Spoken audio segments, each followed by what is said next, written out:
If you are experiencing a losing season right now, understand that there's a winning season around the corner.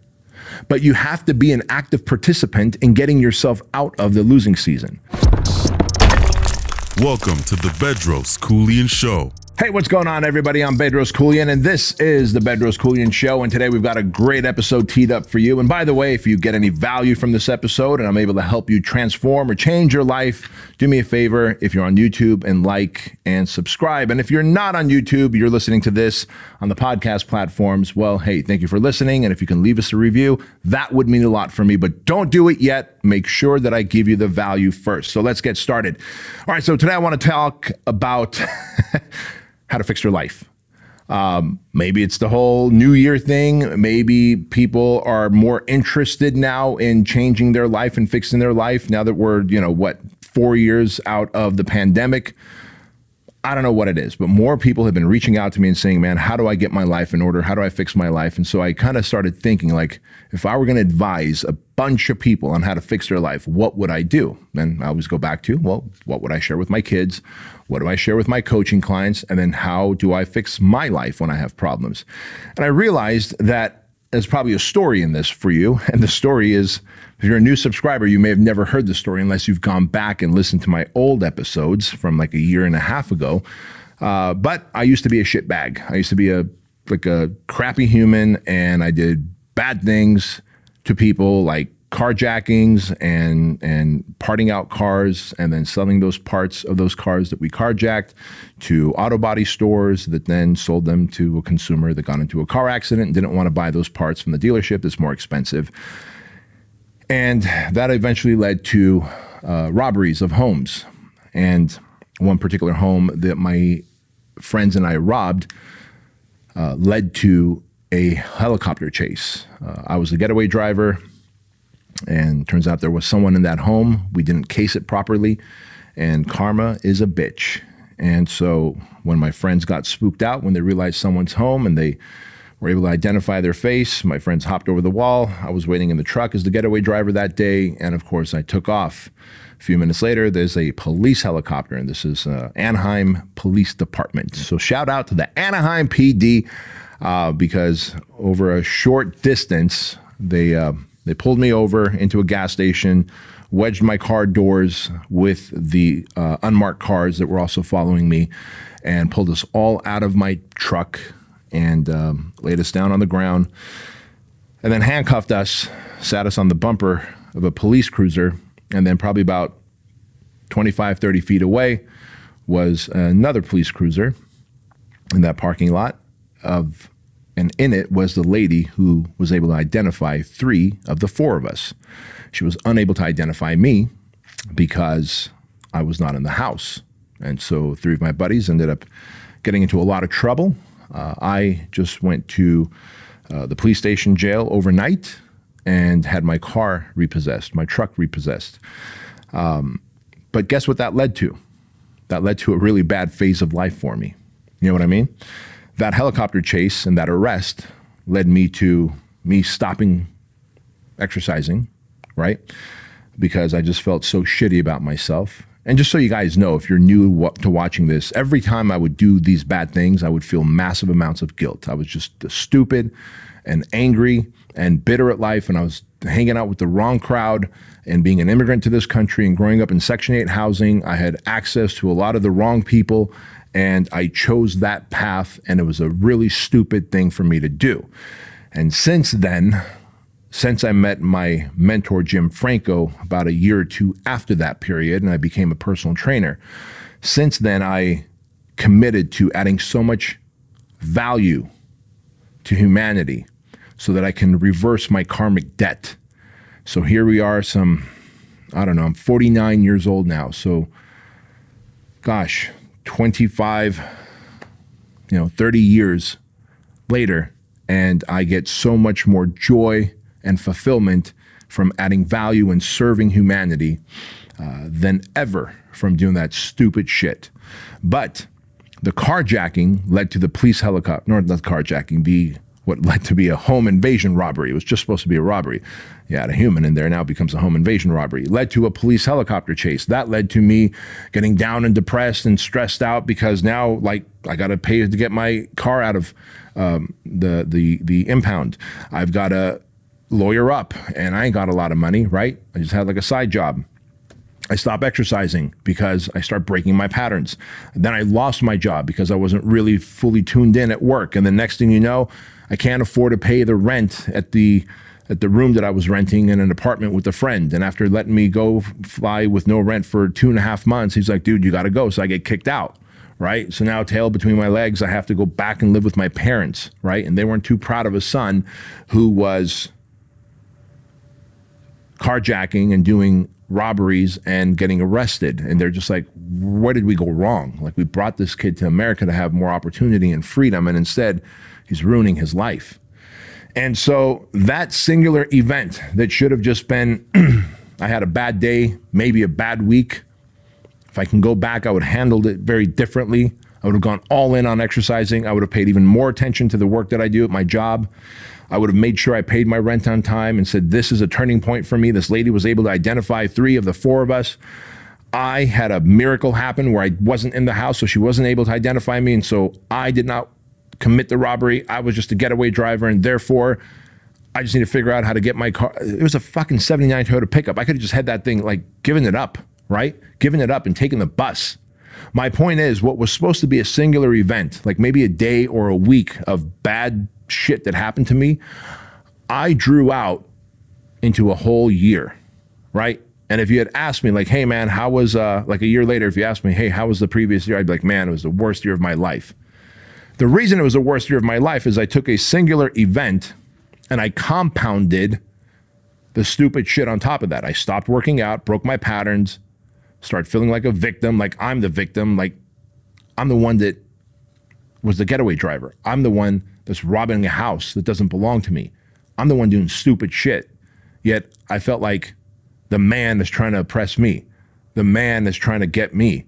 And then I lose my job because I can't focus on my job. I keep showing up late, and then I can't pay for my rent and I get kicked out. And now I'm like, everyone is out to get me. This sucks. And I fall into like a deeper slump of a depression. How fucking stupid is that? Now that happens with every single one of you because you don't realize that life comes to you in seasons. It comes to you with winning seasons and losing seasons. It's just a given. In fact, one of the best quotes I ever heard from Tony Robbins was this. He said, prepare for winter. Winter is coming, and I want you to be built for winter. And I thought that was such a powerful quote from Tony because no matter how awesome and amazing your life is right now, odds are someone's going to die. Someone's getting in a car accident.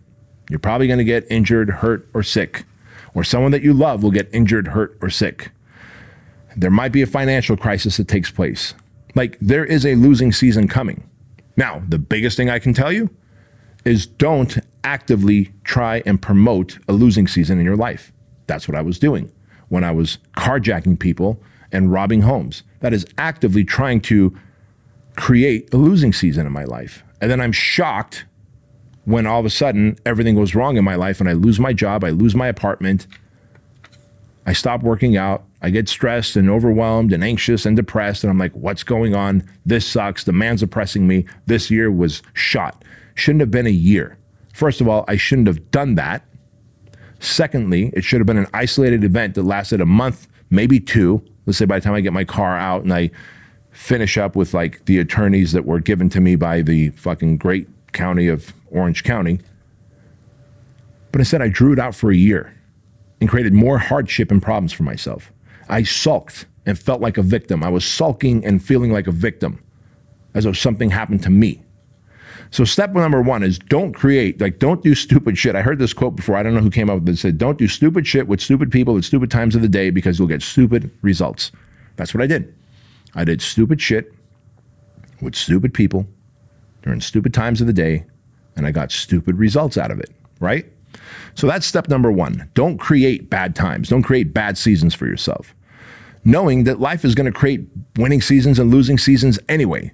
So if you know that you're in a winning season, celebrate it.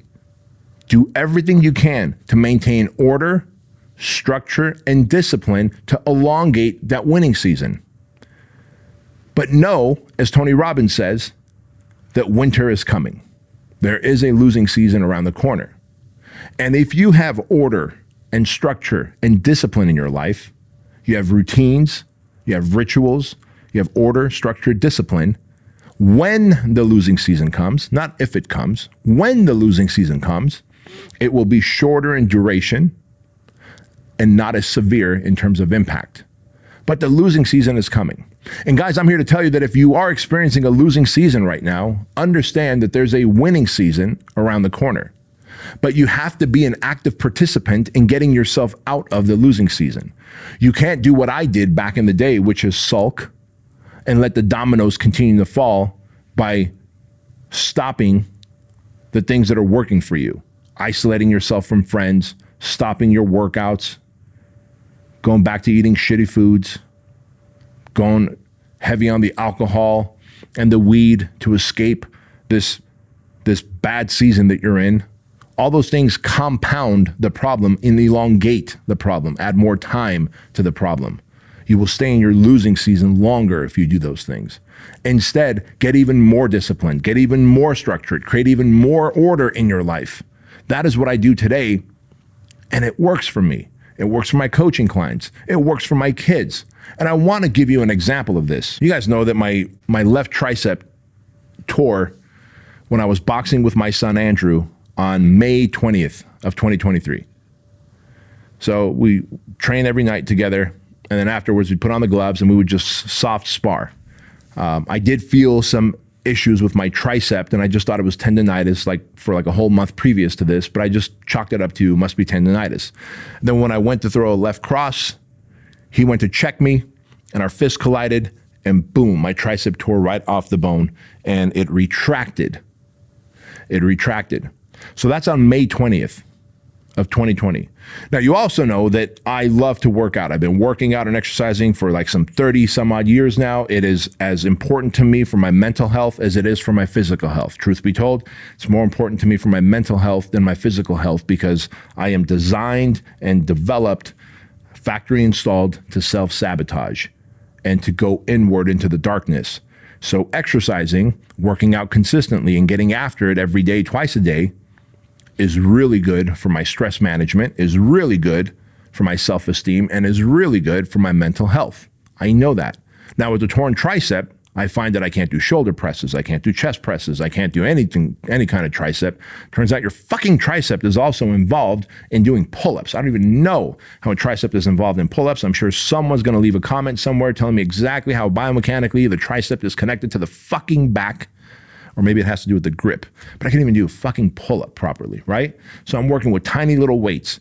Yes, I went ham on my legs, but I already have big legs. So my legs only got bigger, and doing legs 3 times a week instead of just once a week, I started creating tendonitis in my patella tendons. So all this to say, May 20th, that happens. I tear my tricep. And I'm doing the best I can in the gym, but I'm starting to fall into a bit of a funk, but I'm like, maintain order, maintain structure, maintain discipline, motherfucker. Now, July 23rd, we put my mom, July 19th, so a couple months later, we put my mom into hospice. You guys know that for about a 7-year period, she had dementia, Alzheimer's. This past July, we had to put her in hospice. We got her a in-home nurse. We did it where she was gonna die in her own house with her family around her. And so now I got a torn tricep in May. In July, my mom goes on hospice. We know she's gonna die pretty soon. September 23rd, like a month and a half later, my mom dies, and I'm right next to her. 3 weeks later, my son's best friend from first grade passes away. He was about to turn 18. My son's best friend, who they talk all the time, they play video games all the time. Andrew had told me how he started working out again and was interested in a girl, and like everything's looking up for his friend because his friend moved from Chino Hills to Northern California. The family moved up there. That's where they're originally from. But Andrew and him stayed in contact. You can imagine how devastating that is for our family, for his family, for my son Andrew. So now I've got a torn tricep that's fucking with my head. My mom's dead. 3 weeks later, my son's best friend dies, and we're driving to Northern California for a funeral. To say that I had a losing season is an understatement. I mean, the team members here in this room, there's 4 of them, like could sense my heavy energy when I'd walk into HQ. Oftentimes, they'd come to me in private and be like, hey, dude, you okay? Everything all right? Anything I could do for you? It's like, no, man, I'm good. I'm good. I'm trying to get through this the best I can. I'm trying to maintain more order, more structure, more discipline.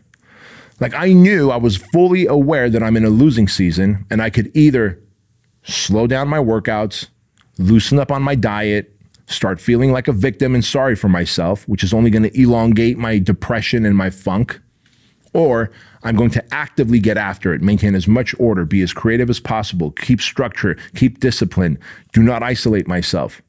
Even if I have to do, I was using 5-pound dumbbells for side laterals, doing 50 reps at a time, right? Like that is embarrassing for me. I'm back up to like 25-pound dumbbells now. And the point of this is that when your body's falling apart, the people around you are dying, and you see your son wondering and asking and sad about his best friend, and you feel helpless. You want to bring that young man back. You see that young man's parents, and as a parent, you look them in the eye and you don't know what to say, and you fall apart and they fall apart.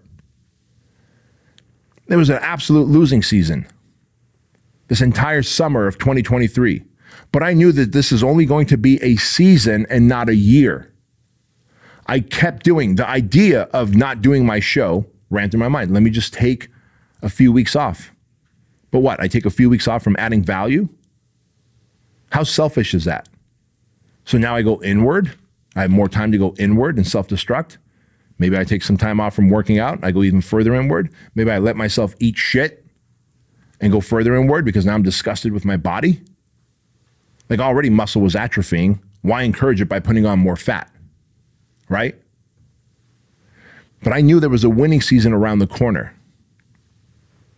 And I just knew that as long as I maintained order and structure and discipline long enough, and I didn't isolate myself, and I kept leaning into doing my work and being creative and adding value to humanity, that I would come out on the other side. And lo and behold, it almost seemed like one day, I was like, I feel a little better. I feel a little better. The next day I felt even more. Next day, slightly better. Next day, holy shit, I think I'm gaining momentum. My workouts are getting better. I'm not falling apart and crying in my truck, thinking about my mom every day. My son's coming back around. He's talking to me about what happened.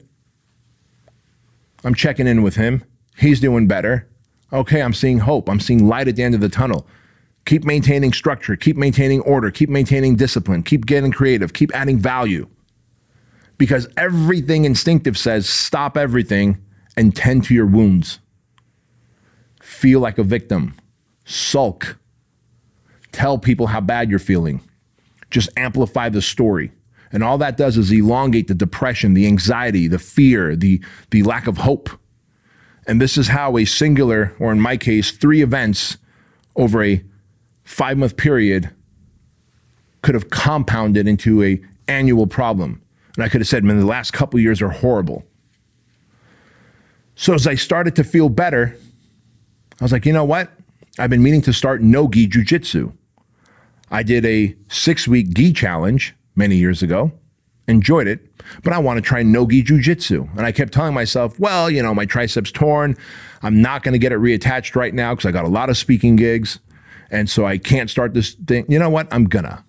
And I found a great coach, a black belt, who was willing to come to me. Shout out to Coach Mike. Mike, if you're listening, shout out to you. I was like, man, I've got this torn tricep. It's like barely hanging on by a thread. If you are comfortable with training me and teaching me how to work around my tricep, I would love to start training twice a week for the next 6 weeks with you. And guess what? the first week or two, I had to baby it since I didn't know what the limitations were, because there's certain presses like pushing away from me that I can't do. But soon, I was like, all right, when he's teaching me like the Americana, like, oh shit, all right, I want to put that arm down, push his arm down. Oh, I can't, not with my left hand. So I started using my forehead. He's like, hey man, consider using your forehead on top of your hand, right? So I started using because I don't have the strength yet. And all of a sudden I'm like, you know what? I can do this. And I started to compound wins. The order, the structure, the discipline that I maintained the best I could. I didn't feel good going to the gym those days, those months. I didn't feel good. I wanted to sleep in. I didn't feel good about waking up at 5:30 in the morning like I normally do, but I was like, do it anyway. Do it anyway. Do it anyway. Truth be told, I wanted to skip my workouts and justify it by saying, now I'm doing jujitsu anyway. But I know that I got to add jujitsu on top of that, not take something away that's already good for me.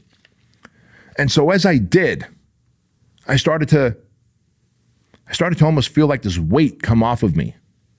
And all of a sudden people around me are like, dude, good to see you doing better. Like I just gave off a better energy. I forced myself.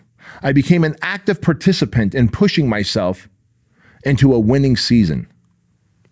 And guess what? As I'm rolling with Mike and as I'm rolling with some friends who are good at jujitsu, and I can actually see, oh wow, I could do an Americana there. I could do an arm bar there. Holy shit, there's a Kimura that I could set up there.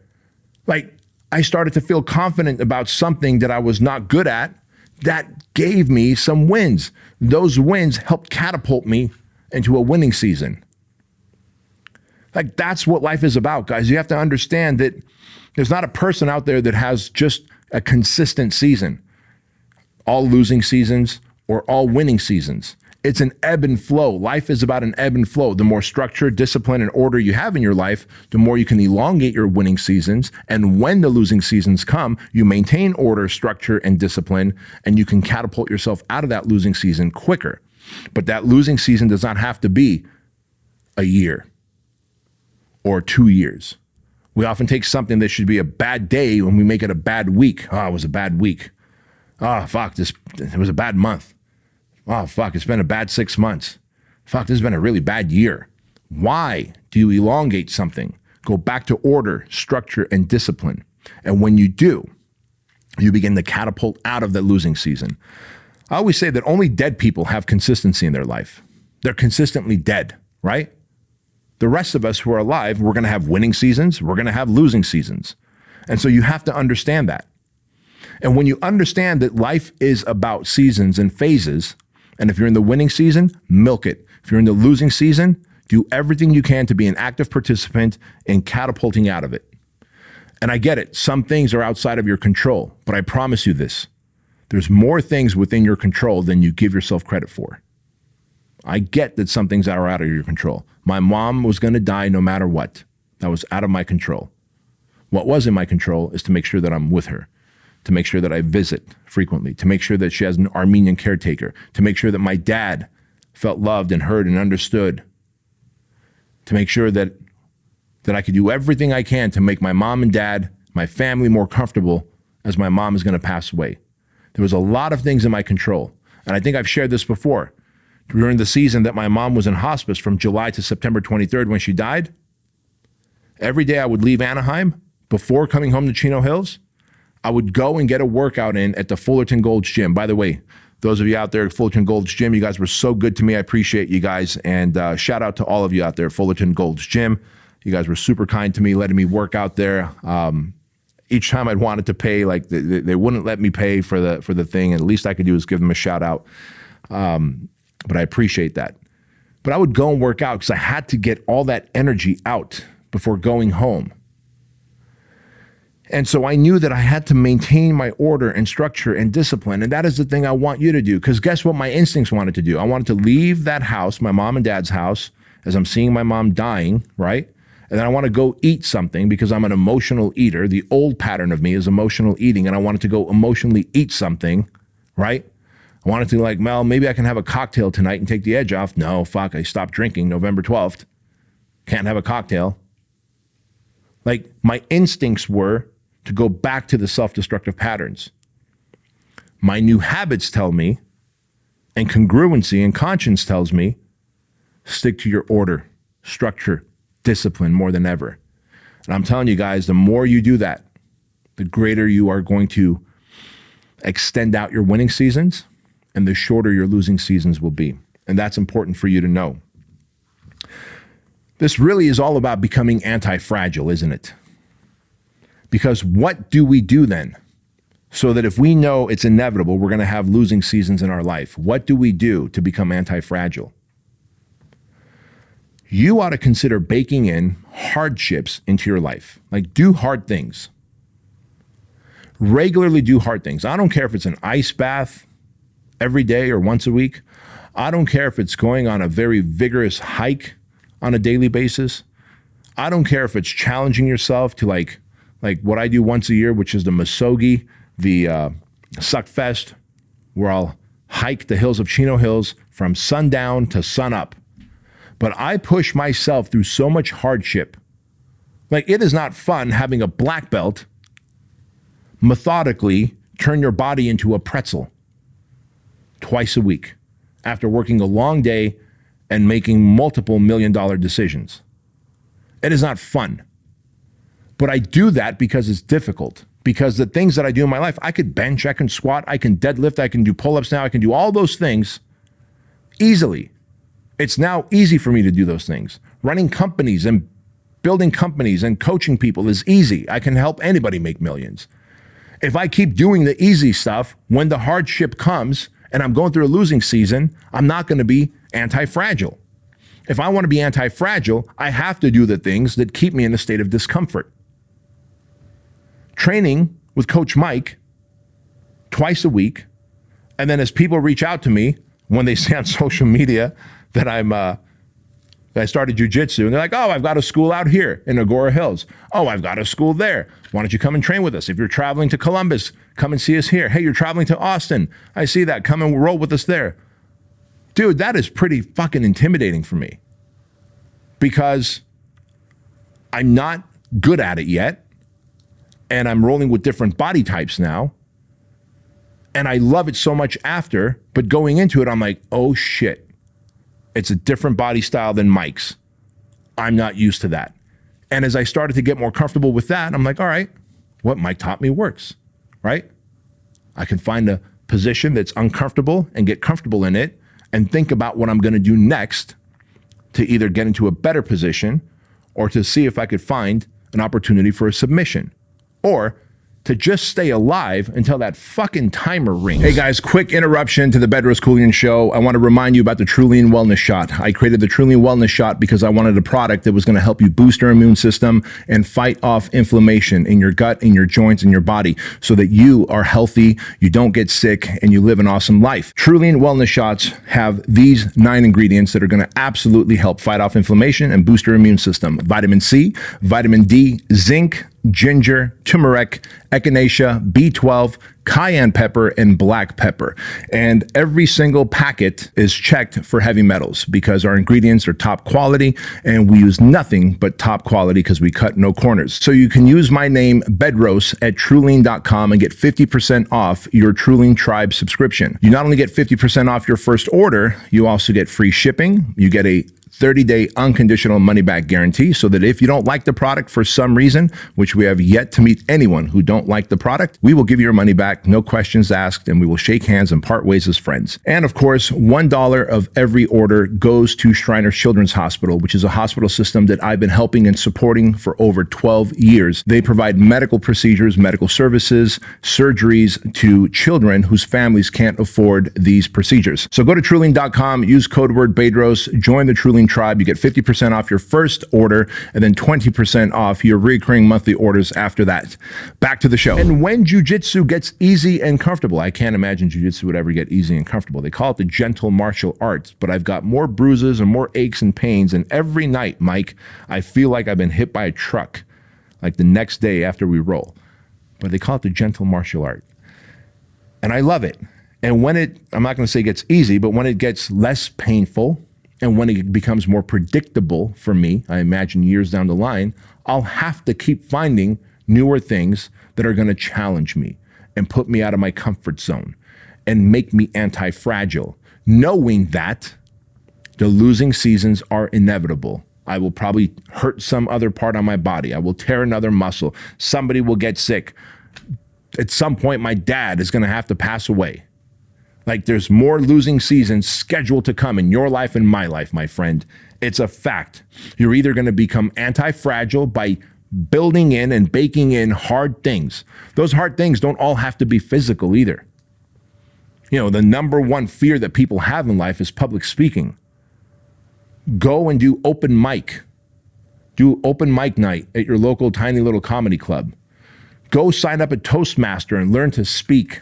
Go take an improv class for 6 weeks. Like, it doesn't all have to be physical. You want to do something physically really cool? Do my 6-week marathon challenge, right? Go to bedroskeuilian.com/challenge. It's free for you. The entire training program for 6 weeks, the nutrition program for 6 weeks, and 6 weeks of motivating and inspirational videos from me. I give it away to you guys at bedroskeuilian.com/challenge.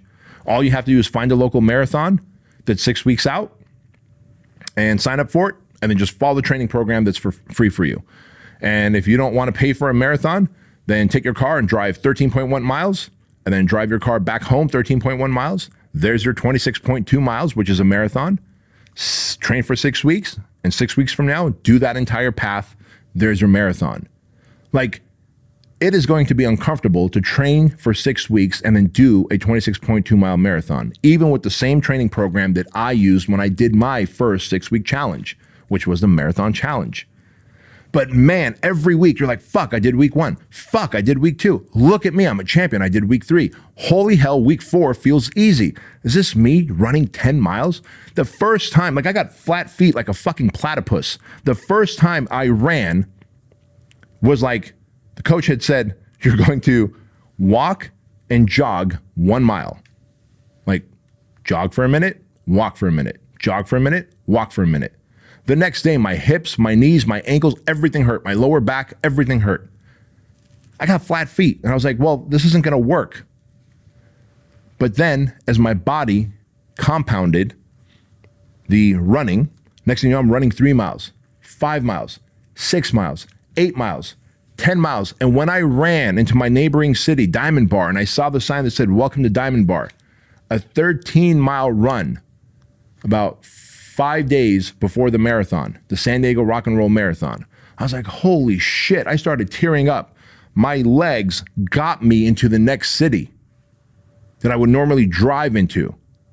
Like, what a great feeling of conquering my greatest fear at the time, running. Because I'd never run. I told myself and convinced myself that God has created me to be strong, to be jacked, to lift weights. I'm not built to run. Think how many times you've said to yourself, I'm not made to do this. I'm afraid of this. I'm afraid of that. That intimidates me.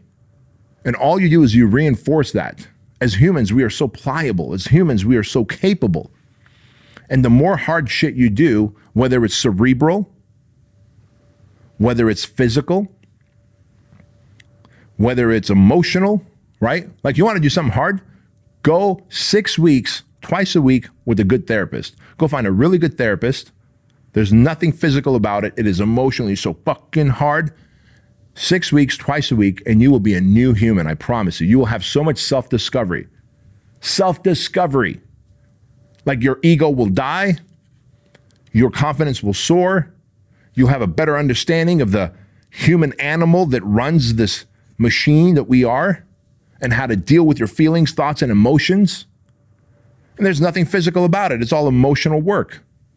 So I don't care if you're going to do jujitsu. I don't care if you're going to run a marathon. I don't care if you're going to do 6 weeks of therapy, or if you're going to do stand-up comedy, or you're going to learn to write a speech and deliver a speech at Toastmasters. Whatever it is you're going to do, you must have baked in events of hardship in your life, so that when the real hardship comes, the losing season, you go, aha, motherfucker, I am anti-fragile. I have experienced so much hardship by default that I will stick to the order, the structure, and the discipline that I have by maintaining all of that, and I will catapult into a winning season soon enough. That soon enough might be weeks, it might be days, it might be months, but you will go back into a winning season. And when you do, you will maintain your order, structure, and discipline so that you can elongate and enjoy that winning season. And guys, that's the magical formula. So if you want to try something hard, you want to become anti-fragile, go to bedroskeuilian.com/challenge and do the marathon challenge. And then when you do, you cross that finish line, take a selfie, tag me on Instagram, and I will share it. And be sure to always bake in challenges into your life. Don't just do one challenge and think you're now anti-fragile. Just bake these in, knowing that the seasons of life will come, and no matter it's a winning season or a losing season, the next season is just around the corner. Guys and gals, thank you so much for watching this episode of the Bedros Keuilian Show. Remember this, that average is the enemy, success is your responsibility, and change will take place in an instant when you decide to flip the switch. I'll see you next time.